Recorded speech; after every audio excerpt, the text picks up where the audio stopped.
तो कैसे बच्चे आप सब उम्मीद करते हैं अच्छे होंगे, स्वस्थ होंगे, मस्त होंगे, अपनी पढ़ाई में व्यस्त होंगे।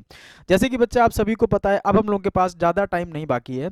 तो टाइम को देखते हुए हम लोग कैसे अपने आउटपुट को मैक्सिमाइज करें, आज हम लोगों की पूरी वीडियो उसी बात पे होगी। ठीक है, आज हम लोग कोई चैप्टर नहीं करने जा रहे हैं, कोई पीवाईक्यू नहीं करने जा रहे हैं, कोई मॉक टेस्ट नहीं सॉल्व करने जा रहे हैं। आज हम लोग केवल क्या देखेंगे कि हम लोग को कौन कौन से पॉइंट ध्यान रखने चाहिए, जिससे कि क्या हो, हमारा जो टाइम हो, जितना भी टाइम बाकी है उसमें हम लोग मैक्सिमम आउटपुट ले सकें।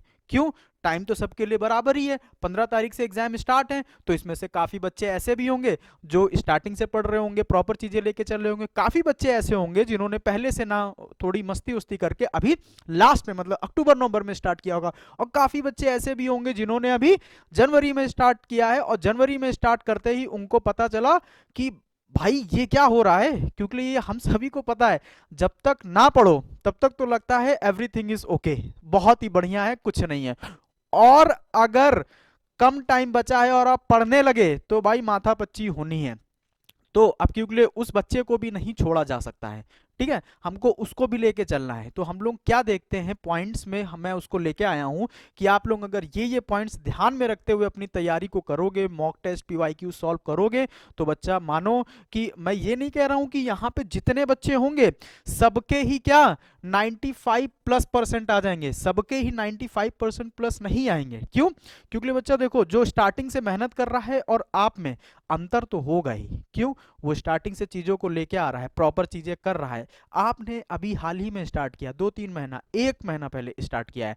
तो मैं आपको ये स्ट्रेटजी से ये बता सकता हूं, ये उम्मीद दिला सकता हूं कि अगर बच्चा कोई 60% वाला बच्चा होगा ना, वो जाके 75+ पे रुकेगा। ठीक है, अगर कोई 70 वाला होगा तो वो कम से कम 80+ पे रुकेगा। मतलब मेरे कहने का मतलब है, जितना भी आप में हो सकता था उससे कहीं ना कहीं 10, 5, 8% आप एक्स्ट्रा ही रहोगे। ठीक है, तो उसी के पॉइंट को देखते हुए देखिए, फर्स्ट पॉइंट क्या है, स्टे हेल्दी एंड पॉजिटिव। मैंने इसको फर्स्ट पॉइंट पे क्यों डाला है? मैंने इसको फर्स्ट पॉइंट पे इसीलिए डाला है क्योंकि आप भी देख रहे होंगे कि क्या समय और जो हमारा मौसम है वो क्या है, सभी को लगता है कि समय और मौसम हमारा साथ नहीं दे रहा है। बट बेटा, वो समय और मौसम सभी के लिए एक समान होता है। ठीक है, कभी आपने समय को बर्बाद किया है, तभी ये टाइम आया है कि समय आपको बर्बाद करने पे उस पर तुला हुआ है।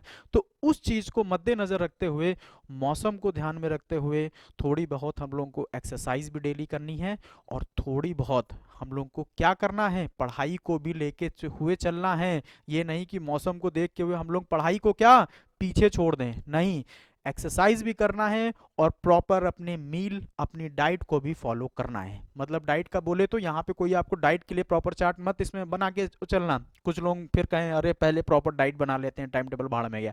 ऐसा नहीं, आपको अपनी प्रॉपर डाइट, मतलब जो भी कोशिश ये करें ज़्यादा से ज़्यादा भी घर का खाना खाएं, बाहर का ना खाएं। क्योंकि बीमार होने के चांसेस अगर हो जाएंगे ना, तो वैसे भी अगर जिन बच्चों ने मेहनत नहीं की होगी वैसे भी टाइम कम है और आपका और टाइम लॉस हो जाएगा। तो दैट्स वाई हम लोगों को हेल्दी और पॉजिटिव रहना है, एक्सरसाइज रेगुलर बेसिस पे करनी है। सेकंड पॉइंट क्या है, अपना एक स्टडी शेड्यूल बनाइए। स्टडी शेड्यूल बनाने का मतलब है, देखिए, सबसे पहले स्टडी शेड्यूल होना कैसे चाहिए आपका स्टडी शेड्यूल, जैसे कि फॉर द एग्जांपल देखिए, सबका स्टडी शेड्यूल कोई किसी दूसरे का नहीं बनाएगा। अब मेरा टाइम किस हिसाब से, मैं कितने बजे सो के उठता हूँ, मैं रात को कितने बजे तक काम करता हूँ, मैं मॉर्निंग में कितने बजे उठता हूँ, मैं कहाँ जाता हूँ, क्या वो करता हूँ, ये सिर्फ मुझे पता है। तो अगर मुझे पता है, मैं अपना स्टडी शेड्यूल मैं खुद बना सकता हूँ, ना को कोई दूसरा। ठीक है, मान के चलिए आप 8 बजे सो के उठ रहे हो। ठीक है, 8 बजे सो के उठ रहे हो, तो आपने क्या क्या देख लिया कि अगर 9 बजे भी आप टेबल पे बैठे, पढ़ने के लिए बैठे, तो आपने बना लिया 9 से लेके 10:30 तक मैं पढ़ूंगा मैथ। ठीक है, फिर 10 मिनट का गैप, फिर मैंने क्या किया, 10 से लेके 10:40 से क्या क्या कर दिया, 11 या 12 बजे तक पढ़ लिया साइंस। ऐसा अगर आप स्टडी शेड्यूल बना रहे हो ना, then you are on wrong path, आप गलत पाथ पे हैं। क्योंकि बच्चा, आपको ऐसा स्टडी शेड्यूल बनाना ही नहीं है। ठीक है, आपको टारगेट बेस्ड स्टडी तो करनी है, बट टारगेट आपका ये टाइम को लेके नहीं होना चाहिए। टारगेट आपका किसको होना चाहिए, सब्जेक्ट को। सब्जेक्ट को लेके चलो, चैप्टर को लेके चलो, थ्योरी को लेके चलो, फॉर्मूले को लेके चलो, एमसीक्यू को लेके चलो, केस बेस्ड स्टडी को लेके चलो। फॉर द एग्जांपल मैंने अगर आज टारगेट बना लिया है कि मैं आज 2 केस स्टडी सॉल्व करूंगा, तो मेरे को आज 2 केस स्टडी सॉल्व करनी है कैसे भी करके, फिर उसमें कितना भी टाइम लगे डजंट मैटर। तो आपको अपना स्टडी शेड्यूल बनाना है, but according to chapter, according to theory, according to PYQ, according to MCQ, ना कि टाइम को लेके कि 10 से 5 मैं मैथ पढ़ूंगा, 10 से 6, ये नहीं। आप सुबह उठे या उसके एक रात पहले आपने टारगेट बना लिया कि मैं कल ट्रिग्नोमेट्री के 50 क्वेश्चन करूंगा सॉल्व, ठीक है। अब 50 क्वेश्चन अगर बच्चा आप इसमें ये कर सकते हो, अगर एक साथ नहीं सॉल्व कर पा रहे हो तब आप उसको ब्रेक कर करके सॉल्व कर लो। सुबह उठते ही आपने थोड़ा फ्रेश फ्रेश होकर अपना 15 क्वेश्चन कर डाले, 15 question is not a big deal, ठीक है। 15 क्वेश्चन आपने कर डाले, आप सोचो 50 में 15 तो गए, बचे आपके केवल 35 क्वेश्चन। दोपहर में फिर खेलते वेलते या इधर उधर करके आपने 10 क्वेश्चन और कर डाले, फिर आपके बचे केवल 25 ही क्वेश्चन। तो आपने उसको 2-3 टारगेट में बांट दिया। अब एक बड़े चट्टान को तोड़ना और एक छोटे चट्टान को तोड़ना, दोनों में जमीन आसमान का फर्क होता है, ठीक है। ये आप बात समझ रहे होगे, ठीक है। तो इस चीज को अपने जीवन में भी इस चीज को लागू करें कि कैसे बड़े टास्क को हम लोग छोटे छोटे छोटे छोटे टास्क करके अचीव किया जा सकता है, ठीक है। तो आप टारगेट बेस्ड स्टडी का मतलब आई होप समझ गए होंगे, ठीक है। और यहाँ 2 टर्म लिखे हैं, एक टाइम एक आउटपुट। तो ये 2 टर्म इसीलिए लिखे हैं क्योंकि हम लोगों को क्या करना है, मिनिमम टाइम में, क्योंकि अब ज्यादा टाइम नहीं बाकी है, मिनिमम टाइम में हम लोगों को चाहिए मैक्सिमम आउटपुट। मैक्सिमम आउटपुट चाहिए। अब मैक्सिमम आउटपुट के लिए हम लोग क्या क्या कर सकते हैं बच्चा, तो मैक्सिमम आउटपुट के लिए सबसे पहले मैं कहूंगा अब सारे काम छोड़ के आप पीवाईक्यूज पे जाओ, ठीक है। पीवाईक्यूज आपकी 95 प्लस लाने की एकमात्र की है, आप पीवाईक्यू को सॉल्व करो। अगर आप बिना पीवाईक्यू सॉल्व करके जा रहे हो ना, तो आप बेटा लिख के ले लो, कहीं ना कहीं लैग कर जाओगे। आपने अभी तक नहीं पढ़ा है, दैट्स ओके। क्यों, क्योंकि देखो अब नया पढ़ने के लिए अब टाइम नहीं है, ठीक है। अब टाइम किसका है, पीवाईक्यू और मॉक टेस्ट या सैंपल पेपर सॉल्व करने का, ठीक है। क्योंकि बच्चा केवल उसको सॉल्व ही नहीं करना है, उसको डिस्कशन भी करना है। डिस्कशन इन द सेंस फिर उसको चेक भी करना है कि मेरा एक पेपर में कितने क्वेश्चन सही हैं, कितने मार्क्स आ रहे हैं। हम लोग अपना प्रेजेंटेशन भी तो बहुत जरूरी है ना। जब आप अपने घर पे चीजों को लिखोगे एक प्रॉपर वे में, प्रॉपर वे का मतलब बेटा ये समझो, पढ़ाई कभी भी लेट के नहीं होती है। बहुत से बच्चे क्या करते हैं, ऑन दी बेड बढ़िया लेट गए, ठंडी चली रही है, कंबल ओढ़ लिए, फिर धीरे धीरे पहले वो बैठे हैं, फिर लेटे हैं, फिर एक समय आता है कि कंबल ऊपर चला जाता है और अंदर हम लोग कहते हैं पढ़ रहे हैं, ठीक है।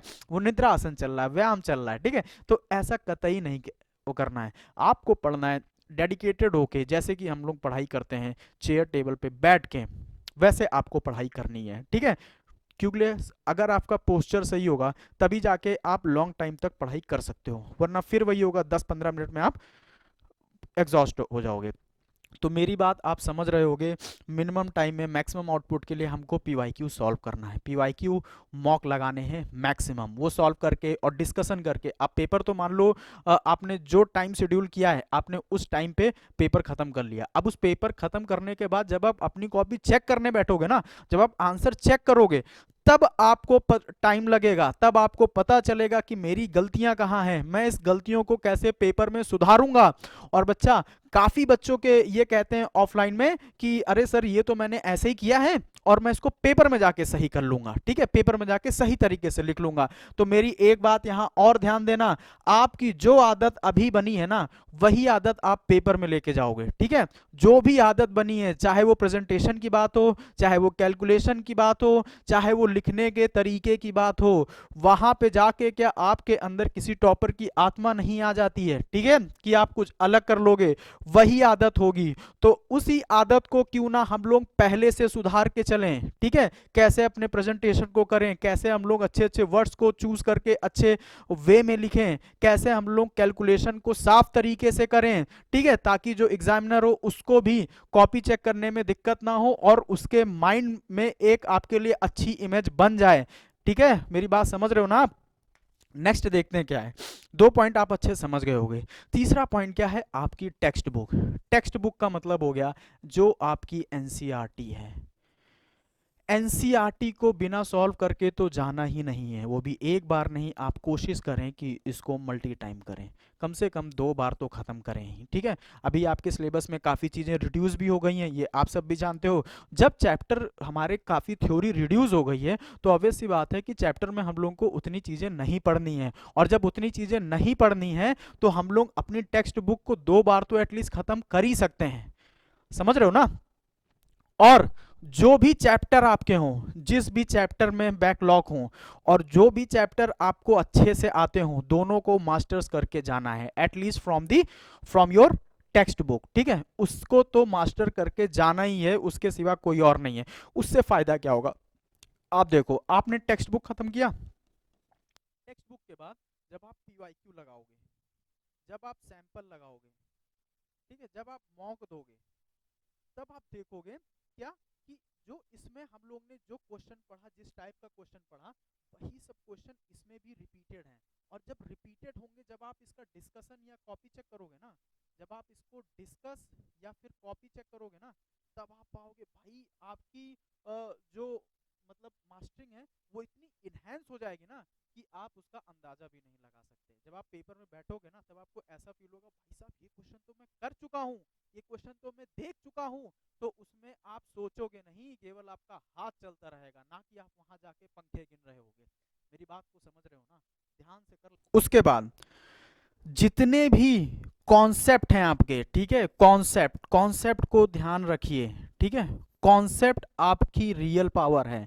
क्यों, बच्चा समझो कि जैसे कुछ चैप्टर्स कुछ बच्चों के लिए टफ होते हैं, कुछ चैप्टर्स, और ये सबके लिए अलग अलग वो होता है, ठीक है। किसी के लिए कोई चैप्टर टफ होता है, किसी के लिए कोई चैप्टर इजी होता है, ठीक है। तो आपको करना क्या है, जो अगर टफ आपको कोई चैप्टर टफ लग रहा है या जिसके बैकलॉग ज्यादा हो गए, उस चैप्टर के एटलीस्ट आप कॉन्सेप्ट सारे पढ़ के जाओ। क्यों, आप में जब एमसीक्यू आएंगे तो एमसीक्यू ऑब्वियस सी बात है उतने भारी भारी कॉन्सेप्ट से नहीं आएंगे, वो हमारे क्या वन लाइनर होते हैं। तो अगर आपको कॉन्सेप्ट पता होंगे तो उसके जो इजी क्वेश्चंस आएंगे एटलीस्ट आप उसको अटेम्प्ट तो कर पाओगे, है ना। और आप जान रहे हो कि ये अगर आपने क्वेश्चन को अटेम्प्ट भी किया, अभी मैं आपकी मार्किंग स्कीम भी लेके आऊंगा कि कैसे आपको मार्क्स मिलते हैं, टॉपर्स की कॉपी भी लेके आऊंगा, तब उसमें आपको पता चलेगा कि भाई साहब अगर मैं किसी क्वेश्चन में अगर मुझे उसकी सॉल्विंग नहीं आ रही है, केवल फॉर्मूला भी आ रहा है ना, अगर 3 नंबर का भी क्वेश्चन आ रहा है, अगर आपने फॉर्मूला भी लिख दिया ना, तब भी आपको 0.5 मार्क्स मिल जाएंगे। और कब, मान के चलिए 4 क्वेश्चन हो गए जो आपको केवल फॉर्मूला बेस्ड आ रहा है, वो 3-3 नंबर में, आपको 0.5 इंटू 4 2 नंबर तो आपको ऐसे ही मिल गए, ठीक है। और आप देखोगे जब आपके नंबर क्या, नंबर 2-2 नंबर 3-3 नंबर ही आपको बहुत मैटर करेंगे, कि जब परसेंटेज बननी होगी ना, तब आप समझोगे कि भाई 2-3 नंबर की क्या पावर होती है। समझ रहे हो ना मेरी बात को। तो उम्मीद करते हैं ये भी आपको समझ में आया होगा। तो आपको कॉन्सेप्ट पे ध्यान देना है, चाहे वो कोई भी चैप्टर हो, ठीक है, आइदर आप क्लास 10th में हो, 12th में हो, किसी में भी हो, और कोई भी सब्जेक्ट हो, कॉन्सेप्ट सारे पढ़ के जाने हैं, ठीक है। नेक्स्ट देखते हैं क्या है, अपने इंपॉर्टेंट टॉपिक्स को ध्यान दो, इंपॉर्टेंट टॉपिक्स। अब ये सर जी ये इंपॉर्टेंट टॉपिक्स कहां से पता चलेंगे, कहां से आएंगे, तो बच्चा समझो आप, इंपॉर्टेंट टॉपिक्स आपको पता चलेंगे पीवाईक्यू से, ठीक है। इंपॉर्टेंट टॉपिक कहां से पता चलेंगे आपको, पीवाईक्यू से पता चलेंगे। जब आप पीवाईक्यू सॉल्व करोगे तब आपको पता चल जाएगा भाई कौन सा टॉपिक हमारा इंपॉर्टेंट है, कौन सा कम इंपॉर्टेंट है। क्यों, आप जब देखोगे कि सेम टाइप के क्वेश्चन हमारे रिपीट हो रहे हैं, मैं एग्जैक्ट वैल्यू की बात नहीं कर रहा हूं, मैं सेम टाइप की बात कर रहा हूं। अगर सेम टाइप के हमारे रिपीटेड हैं तो बच्चा वो क्या हो गया, वो ऑब्वियस सी बात है कि वो टॉपिक हमारा इंपॉर्टेंट हो गया, ठीक है। और अगर इंपॉर्टेंट टॉपिक हम लोग देख के जाएंगे तो हम लोग ये देखेंगे कि इन इंपॉर्टेंट टॉपिक से ही हमारे क्या मैक्सिमम मार्क्स कवर हो रहे होंगे, क्या इंपॉर्टेंट टॉपिक से ही हमारे मैक्सिमम मार्क्स कवर कर रहे होंगे। जैसे मैं अगर क्लास 12th की बात करूं मैथ की, तो क्लास 12th में मैथ में इंपॉर्टेंट क्या है, कैलकुलस, मोस्ट हमारा जो वो कवर करती है मार्क्स का, वो कैलकुलस करती है। ट्रिग्नोमेट्री 10th में बात करें तो ट्रिग्नोमेट्री के जो दोनों चैप्टर हैं, जो ट्रिग्नोमेट्री है, इंट्रोडक्शन टू ट्रिग्नोमेट्री और सम एप्लीकेशन ऑफ ट्रिग्नोमेट्री, जो हाइट एंड डिस्टेंस है, वो दोनों चैप्टर मिला के ही हमारा क्या 15 से 20 मार्क्स का आता है। मतलब 25% मार्क्स वो कवर करता है। समझ रहे हैं ना? तो ये सारे इंपॉर्टेंट टॉपिक्स को आप लोग देख के जाना ही है और उसके मैक्सिमम क्वेश्चन सॉल्व करना हो, भले आपको टफ लग रहा हो, आप एक बार सॉल्व करके जाओ, ठीक है? सॉल्व करके जाओ और आपको उसकी कंपाउंडिंग पेपर में पता चलेगी एग्जाम के टाइम। और जो आपके डाउट्स हो, किल योर डाउट्स इमीडिएटली, मतलब जो आपके डाउट्स हो, जो आपके बैकलॉग हो, उसको कोशिश करो खत्म करने की। अब उसको इकट्ठा नहीं करना है। आपने मान के चलिए आज 10 कॉन्सेप्ट पढ़े, 10 कॉन्सेप्ट से रिलेटेड आपके 15 से 20 क्वेश्चन तैयार हो गए जो आपको नहीं आ रहे हैं, तो पहले उनको खत्म करो, देन आगे जाओ और उनको इमीडिएटली खत्म करो। हमको किसी चीज का बहाना नहीं देना है, ना ही मौसम का, ना ही हेल्थ का, कुछ भी चीजें नहीं। इसीलिए मैंने फर्स्ट पॉइंट पे क्या कहा था, स्टे हेल्दी एंड पॉजिटिव, ठीक है? इस समय आपको बहुत जरूरी है ये दोनों पॉइंट को ध्यान में रखते हुए, और बहाने को बेटा छोड़ दो अब। क्योंकि लिए आज अगर आप मेहनत कर लोगे, ज्यादा दिन की मेहनत नहीं है, 15 दिन इधर बीत गए, 15 दिन को पेपर है, 15 फेब को पेपर है, मोटा मोटा 1 महीना बाकी है, ठीक है? अब अगर 1 महीना अपने जिंदगी को आप नरक कर दीजिए और देखेंगे फिर 1 महीने के बाद ना जो आपके जिंदगी में एक खुशी आएगी ना, तो आप कहोगे भाई ये वर्थ इट था, ठीक है? ये जो हमने अपनी जिंदगी नरक की थी भाई, ये वर्थ इट था, ठीक है? और 1 महीने में कुछ नहीं जाता मेरे भाइयों। अगर आपने पूरे साल मेहनत नहीं की है ना, 1 महीना जम के कर लो, ठीक है? मैं आपको विश्वास दिला रहा हूं, आप जिस परसेंटेज पे अभी लाई कर सकते हो ना, उससे 10 से 15% आप आगे जाके लाई करोगे। बस एक बार अपनी जिंदगी को हेल बना के देखो, अप टू दी 1 मंथ, ठीक है? नेक्स्ट पॉइंट देखते हैं। क्या जो भी हमारे फॉर्मूले हैं और जो भी थ्योरम्स हैं, ठीक है, वही कॉन्सेप्ट वाली बात आ गई। फॉर्मूले और थ्योरम्स को बार बार रिवीजन करो, लगातार रिवीजन करो, ठीक है? इस समय आपके पास मोस्ट चीज के पावरफुल चीज क्या होगी? रिवीजन। रिवीजन आप जितना ज्यादा कर लोगे ना, आप अपने, ये मैं नहीं कहूंगा कि ये आपका एम है, ठीक है, और ये आपका डेस्टिनेशन भी नहीं है कि, ठीक है, डेस्टिनेशन क्या होगा वो सभी को पता है कि कहाँ क्या मेरे को करना है लाइफ में, क्या चीज अचीव करना है, ठीक है? बट ये आपका पहला स्टेप है, चाहे आप क्लास 12th में हो, चाहे क्लास 10th में हो, ये आपका पहला स्टेप है, ठीक है? वैसे तो सभी को पता होगा कि क्लास 10th और 12th की मार्कशीट कहीं नहीं काम आती है, बट बच्चा ये क्या दर्शाता है हमारा? ये हमारा दर्शाता है अकाउंटेबिलिटी, कि हमको जो एक काम दिया गया था उस काम में हमने कितना अच्छा परफॉर्मेंस दिया, दैट्स इट, ठीक है? और इसकी क्या गारंटी है अगर इन फ्यूचर आप कहीं जाते हो, ठीक है? मैं फिर से आपसे कह रहा हूं, 10th और 12th की मार्कशीट कहीं नहीं काम आती है, बट अगर इन फ्यूचर आप कहीं जॉब के लिए या काम के लिए कहीं पे जाते हो और अगर उन्होंने आपसे 10th 12th की मार्कशीट मांगी है, तो केवल इसीलिए मांगी है कि बच्चा उस समय जो आपके पास टाइम था पढ़ाई का था, आपने उस टाइम को कैसे यूटिलाइज किया था, ठीक है? वो केवल इतना दर्शाता है। तो आगे फ्यूचर के लिए आपके बस इतना ही काम है, तो क्यों ना हम लोग उस पर 1 महीना अच्छे से खर्च करके और उसमें मैक्सिमाइज कर लें अपने मार्क्स को, आउटपुट को अपने मैक्सिमाइज कर लें, ठीक है? आई होप कि आपको ये भी समझ में आया होगा। नेक्स्ट, और ये मैं आपको मोस्ट इंपॉर्टेंट कैटेगरी में डालूंगा। क्यों? ये जो प्रेजेंटेशन है ना, प्रेजेंटेशन से आपका ये पता लग जाता है कि बच्चा आप क्या करना चाह रहे हो, क्या आपके साथ हो रहा है और क्या आपके साथ होना चाहिए, ठीक है? प्रेजेंटेशन से क्या, आप देखिए थोड़ा सा ब्लर है इमेज, यहाँ पे इमेज क्या है, यहाँ पे क्लियर नहीं लिखा, उसने कहीं भी लिख दिया, इधर लिख दिया, उधर लिख दिया, और एक बच्चे की कॉपी है ये, ठीक है? इसमें देखिए कितने सिस्टमैटिक पॉइंट वाइज लिखी हैं चीजों को, ठीक है? तो ऑब्वियस सी बात है बच्चा, आप बताओ अगर आप एग्जामिनर की जगह होते, आप किसको मार्क्स देते अच्छे, इसको या फिर इसको? ऑब्वियस सी बात है जो देखने में सही लग रहा है, सिस्टमैटिक ऑर्डर में लिखा है। और ये भी आपको बता दूं, अगर आपने सिस्टमैटिक ऑर्डर में चीज़ों को ढंग से लिखा है, आपकी प्रेजेंटेशन अच्छी है, तो कहीं ना कहीं एग्जामिनर के ऊपर आपका उसका गुड इम्पैक्ट जाएगा, ठीक है? और अगर वो इसको 5 में से अगर 2 या 2.5 नंबर भी दे रहा है ना, तो आपको 4 या 4.5 से नीचे नहीं देगा किसी भी हालत में, ठीक है? इसने भले जितनी लैंग्वेज अच्छी लिखी हो, क्योंकि बच्चा आप सभी को पता है कि वहां जो एग्जामिनर होता है कोई एक कॉपी चेक करने को नहीं होती है, लाखों कॉपियां चेक करने को होती है। काफी सारे टीचर्स भी होते हैं, मानता हूं इस बात को, बट टाइम की कमी होती है। क्योंकि एक समय था कि जैसे जब 10th क्लास का एग्जाम होता था तो उसके बाद 2-3 महीने की छुट्टी मिलती थी।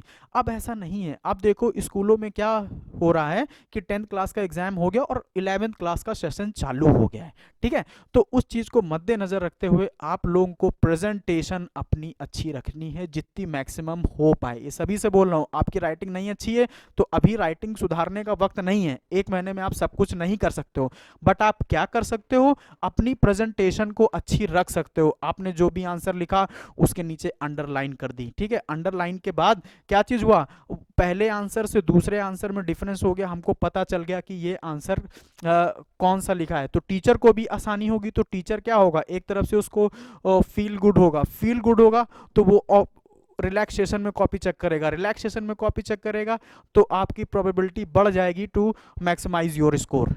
समझ रहे हो ना मेरी बातों को। नेक्स्ट पॉइंट देखिए, ये भी मोस्ट इंपॉर्टेंट में जाएगा, टाइम मैनेजमेंट, ठीक है। अब ये time management during the exam है, बट टाइम मैनेजमेंट मैं आपको इस पॉइंट को भी पहले बता चुका हूं। Time management during the exam कैसे मैनेज होगा, ये डिसाइड करता है कि आप इस समय जो पीवाईक्यू या सैंपल पेपर सॉल्व कर रहे हो उसका टाइम मैनेजमेंट क्या रख रहे हो। तो आपको उसके लिए करना क्या है, आप एक स्टॉप वॉच लीजिए, स्टॉप वॉच को ऑन करिए और एकदम एग्जैक्ट टेबल और चेयर पे बैठ के जैसे आप पेपर में जाओगे उसी तरह आपको उठना कतई नहीं है। आप भले घर में हो या जहां भी हो, आपको उठना कतई नहीं है। अगर 3 घंटे आप पेपर दे रहे हो, अगर आपने पेपर चालू कर दिया है तो आप उसी वे में दो, उसी माहौल में दो, ठीक है। फील दी माहौल, उसका माहौल फील करो कि क्या है, ठीक है, उसका ऑरा फील करो और बैठो और 3 घंटा कॉन्टिन्यूअस पेपर दो, ठीक है। अगर आपका पेपर पहले हो जाता है वेल एंड गुड है, आप रिवीजन करो, सारी चीजें करो और उसके बाद आप कॉपी को चेक करो, आप उसके आंसर। अब अगर आज कोई बच्चा कहे सर मैं कॉपी किससे चेक कर रहा हूँ, कहाँ से क्या करूँ, भाई आपके पास ना विश्व की क्या पूरे जहान की सबसे बड़ी ताकत है इंटरनेट। और जब इंटरनेट है ना आपके पास, आप मेरी वीडियो कैसे देख पा रहे हो, इंटरनेट के द्वारा ना। तो अगर इंटरनेट है आपके पास तो आपको क्या करना चाहिए भाई, आप आंसर कहीं से भी मैच करो। पीवाईक्यू सॉल्व कर रहे हो उसमें आंसर गिवन होंगे, तो उसको आप मैच करो कि मैंने कौन से पॉइंट को छोड़ दिया है, मेरे को और कौन से पॉइंट को इंक्लूड करना चाहिए। कहीं कोई ऐसी इंपॉर्टेंट टर्मोलॉजी तो नहीं है जिसको मैंने लीव कर दिया है और मैंने फालतू की बकवास लिख दी है। तो सारी टर्मोलॉजी को ध्यान रखो, स्टेप वाइज आंसर लिखो, ठीक है। हौच पौच ना हो, एक आंसर के बाद लाइन छोड़ के दूसरा आंसर लिखो, एटलीस्ट अक्षर समझ में आए टीचर को। समझ रहे हो ना मेरी बातों को। और टाइम मैनेजमेंट का बेहतरीन ध्यान रखो, क्योंकि अगर आप टाइम मैनेजमेंट सीख गए ना तो ये बोर्ड ही नहीं, ये बोर्ड तो बहुत छोटी बात हो गई। आप आगे अगर कोई कंपटीशन भी दोगे ना वो भी आपके सामने छोटा ही रहेगा। बस totally dependency of any competitive और boards exam it depend on the time management. अब बच्चा क्या चीज करता है, बच्चा ये करता है कि उसने पेपर कर लिया, अब अगर उसके पास टाइम बाकी भी है ना तो वो इधर उधर में बिता देता है, या फिर बच्चा करता रहता है करता रहता है और क्या कहता है कि सर टाइम नहीं मिला, ये छूट गया, ये क्वेश्चन मेरे को नहीं दिखा, ठीक है, या फिर मेरे मैम ने कॉपी छीन ली, ठीक है। तो ये सब कहानियां क्यों होती हैं, क्योंकि लिए आप टाइम को मैनेज नहीं कर पाते हो। और मेरा ये मानना है एट लीस्ट, मतलब कम से कम जो हो सकता है ना, आप पेपर को 2 बार गो थ्रू करो, ठीक है, 2 टाइम्स, एटलीस्ट 2 टाइम्स। अगर आप 2 टाइम्स भी पेपर को नहीं देख पा रहे हो ना बच्चा, तो कहीं ना कहीं आपके टाइम मैनेजमेंट की कमी है। अब 2 बार पेपर देखने से फायदा, एक बार तो आपने पेपर को कर डाला, अब दूसरी बार जब आपके पास टाइम बचेगा, लास्ट का आपके पास हाफ एन आवर भी बच रहा है ना, तो एटलीस्ट जो जो बच्चे ये कहते हैं कि मेरे से ये क्वेश्चन छूट गया, मेरे को दिखा नहीं, और वो फिर आके सर पे घर पे माथा पकड़ के बैठ जाते हैं कि इतना आसान क्वेश्चन मेरे से छूट गया, ठीक है। तो बच्चा वो दोबारा टाइम आपको नहीं मिलेगा। इससे अच्छा है पहले ही आप टाइम को मैनेज करके चलो, और जब आप घर पे आओ तो आपसे ये ना रहे कि भाई मेरे से कोई क्वेश्चन छूटा है। समझ रहे हो ना, कोई क्वेश्चन आपको छोड़ना नहीं है, बिकॉज आपके पेपर में नेगेटिव मार्किंग नहीं होती है, ठीक है। नेगेटिव मार्किंग क्या होती है मैं आगे बता दूंगा, या फिर सुन ही लो। नेगेटिव मार्किंग ये होती है कि आपको सही का तो नंबर दिया जाएगा बट गलत का काट भी लिया जाएगा। आप में सही का नंबर दिया जाता है बट गलत का काटा नहीं जाता है। तो इस चीज़ को माइंड में रखो कि नेगेटिव मार्किंग नहीं होती है, तो एटलीस्ट मैं सारे क्वेश्चन को अटेम्प्ट करूँ, ठीक है, क्योंकि जब आप अटेम्प्ट करोगे तभी सामने वाला आपको नंबर दे पाएगा। समझ रहे हो मेरी बात बेटा? तो ये जो मोटे मोटे की पॉइंट्स है ना, इसको आप माइंड में रखो और तैयारी स्टार्ट कर दो एकदम, जिसे क्या कहते हैं, फाड़ू लेवल की तैयारी। ठीक है, फाड़ू लेवल की तैयारी स्टार्ट कर दो और 1 महीने के लिए अपनी जिंदगी को नरक से बदतर बना दो। ठीक है, अगर आपको टाइम नहीं मिल रहा है आप मत नहाओ, मैं ये नहीं कह रहा हूं कि आप नहाओ, वैसे भी ठंडी चल रही है भाई, सेव वाटर। आपको टाइम नहीं मिल रहा है आप मत नहाओ, आप पढ़ो अभी। ठीक है, अब ये भी नहीं करना है कि भाई हमको एक एक हफ्ता बीत जाए और हम ना नहाएं, क्योंकि पहला पॉइंट सर ने बताया था क्या, कि स्टे हेल्दी एंड पॉजिटिव, और अब ज्ञान दे रहे हैं कि मत नहाओ। तो ऐसा कतई नहीं हो करना है। आप अगर 1-2 दिन नहीं नहाते हो तो उसका कोई फर्क नहीं पड़ता है, क्योंकि बच्चा यही 1 महीना है जो डिसाइड करेगा कि आगे आपको कॉलेज अच्छा मिलेगा कि नहीं, कि कैसे क्या करना है। ठीक है, तो उम्मीद करते हैं ये वीडियो आपको वर्थ इट रही होगी। आपके लाइफ में अगर इसने वैल्यू ऐड किया है तो बच्चा प्लीज इस वीडियो को ज्यादा लोगों तक पहुंचाएं, सब्सक्राइब करें चैनल को, लाइक करें। मिलते हैं नेक्स्ट वीडियो में, तब तक के लिए जय हिंद।